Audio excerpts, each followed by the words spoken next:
La chronique expert, et on démarre l'année avec ce baromètre. Vous savez, on reçoit régulièrement la société Optimis qui s'occupe de mettre en lien des ESN, des freelances avec des donneurs d'ordre, et ça donne une occasion justement sur ce puisque c'est un partage qui se fait en ligne, d'avoir plusieurs chiffres. Optimis aujourd'hui, c'est près de 6000 ESN qui sont d'un côté inscrites, c'est 200 000 freelances. Ça fait vous travaillez sur 1 milliard d'euros de transactions. Alors, vous ne gagnez pas tous les appels d'offres, mais voilà, c'est 1 milliard d'euros d'appels d'offres qui passent sur cette plateforme.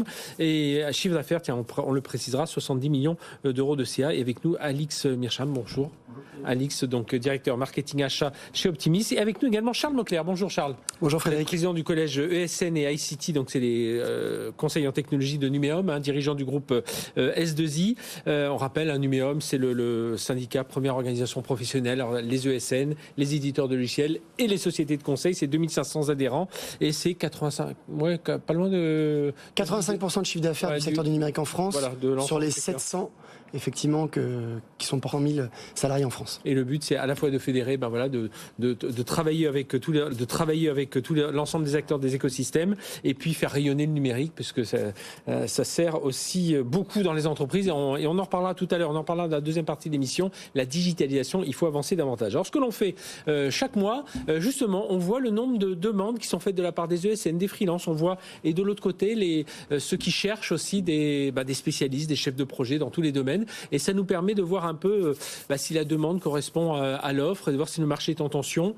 Qu'est-ce qu'on peut dire aujourd'hui, Alix ? Clairement, le premier semestre, c'est une tendance à la baisse des demandes des entreprises.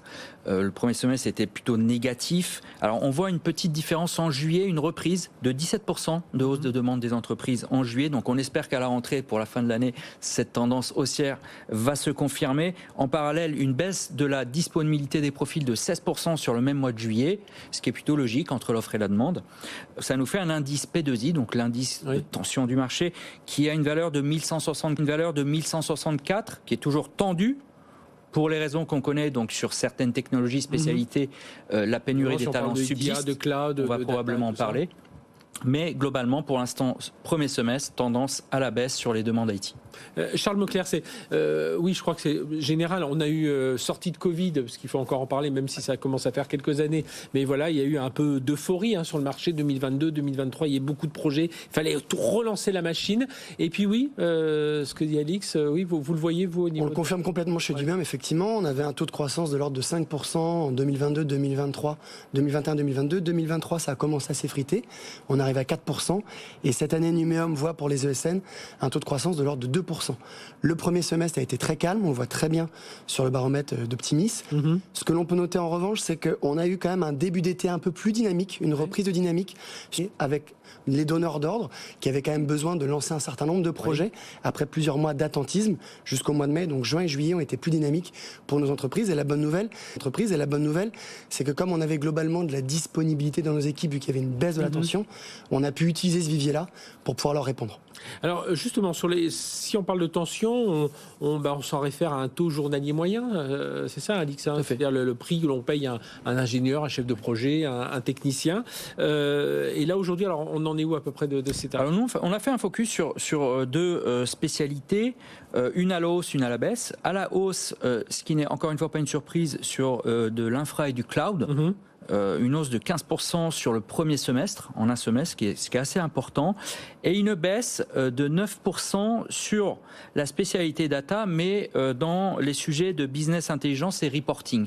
La data étant extrêmement vaste comme sujet, on a pointé le sujet du reporting, une baisse de 9% sur ces spécialités. À noter qu'une tendance générale des TGM est plutôt à la baisse sur 2024. Et là, ça veut dire qu'on était peut-être sur un élan 2022-2023, Charles ? En fait, on a eu un élan qui a démarré en 2021, qui était lié à l'inflation, que les entreprises ont répercuté à leurs clients. On a encore une queue de comète qui continue en 2024, mais qui se termine. Ce que je peux dire, en tout cas sur les TGM, effectivement, pour l'instant, on voit une relative stabilité ou une légère hausse, mais des hausses plus marquées sur certains métiers dont on va parler, certaines spécialités, le cloud, qui sont dans la hype, effectivement, du moment, et pour lequel il y a encore de la tension, pour lequel donc ça génère des hausses de tarifs pour nos entreprises. Et c'est ce qu'on voit, d'ailleurs, je pense, dans le baromètre Optimis, c'est sur les compétences les plus demandées. On tourne tourne encore autour, on vient de le dire, du cloud. Alors, pour faire rapidement les tops et les flops, par exemple, sur le dernier trimestre, côté métier, études et dev, en top, pilotage projet, programme, conseil AMOA, flop, plutôt architecture technique, web design, workspace. Alors, effectivement, donc Afra Cloud, DevOps, sécurité en hausse, et dans les flops, appli web, poste de travail, CRM dans les flops sur le dernier trimestre. Ça veut dire quoi quand on est dirigeant? Alors vous dirigez, je rappelle à la fois le groupe S2I, mais vous représentez tout ce collège des ESN. Ça veut dire que quand on est dans une situation comme ça, il faut essayer de réorienter des forces vives, reformer certains Tout à fait. qui étaient peut-être sur le web design, et on va un peu les envoyer vers le domaine alors peut-être pas de l'infra, parce que c'est des métiers, même si ça reste des métiers du numérique, c'est quand même des métiers très différents. Mais voilà, on essaie un peu de pousser les gens vers ces métiers. Effectivement, dans une période plus compliquée, en tout cas, les entreprises regardent ce qui fonctionne bien et ce qui fonctionne moins bien. Et l'ambition, en tout cas, qu'a Numéum, c'est d'apporter à ses adhérents aux ESN l'ensemble des clés pour leur permettre de voir les métiers qui sont plus en tension, les métiers de demain, et les aider à aller vers ces métiers. Dans nos entreprises, dans les ESN, effectivement, depuis plusieurs mois, mais depuis toujours, les ESN sont des formidables fabricants de compétences dans le métier du numérique et de l'ingénierie. Et effectivement, progressivement, on amène ces nouvelles technologies dans le cursus des compétences de nos salariés, puisque l'IA dont on a parlé, la data ou le cloud, segments pour l'instant. Alors exactement, ce sont de petits segments, c'est-à-dire que l'ensemble des segments que l'on prend, si on prend le numérique responsable, l'IA, la cyber, au final ça ne représente que 15% de l'activité des ESN. Donc il faut bien voir qu'il y a 4/5 de nos activités sur les métiers du développement, du test et de l'intégration, qui sont particulièrement dynamiques en période d'activité forte, puisque nos clients lancent des nouveaux projets. Donc on mobilise la majorité de nos salariés sur ces projets-là. Et actuellement, effectivement, c'est moins le cas. Donc on en profite effectivement pour les former progressivement pour que demain ils intègrent ça directement dans leurs compétences. Sur les technos, qu'est-ce qu'on a comme technos qui sont sans surprise, donc les plus demandés, donc les top data. Donc avec Python et SQL pour les langages. On a un retour du grand Java qui réintègre le top 3 des plus fortes hausses sur le dernier trimestre et une hausse également des outils Jira. Vous savez, ce sont des outils de ticketing, de suivi de la prod de 13%, contrairement à leur concurrent GitLab qui est en baisse de 12%. Donc on a des demandes en termes de techno. Tout ce qui est dev, tout ce qui est test, c'est ça que c'est en baisse, ça, c'est ça? En tout cas, c'est plus calme, effectivement, ce qu'on constate sur le premier semestre. C'est ce qu'on a vu. Là, le grand retour du Java qu'évoque Alix, c'est qu'encore une fois, en juin-juillet, on a vu quand même un certain démarrage de nouveaux projets ambitieux de la part de nos clients. Et donc, c'est pour ça qu'automatiquement, on retrouve ces technologies-là dans le top 3 du baromètre.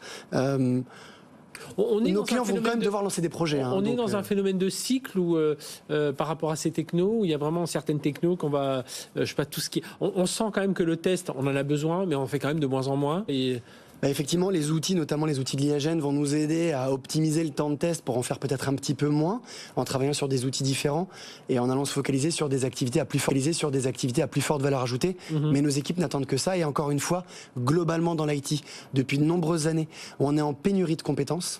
Et selon moi, justement, cette capacité à industrialiser grâce aux outils de l'IAGEN va servir l'ensemble du secteur à en faire plus avec le même nombre de salariés.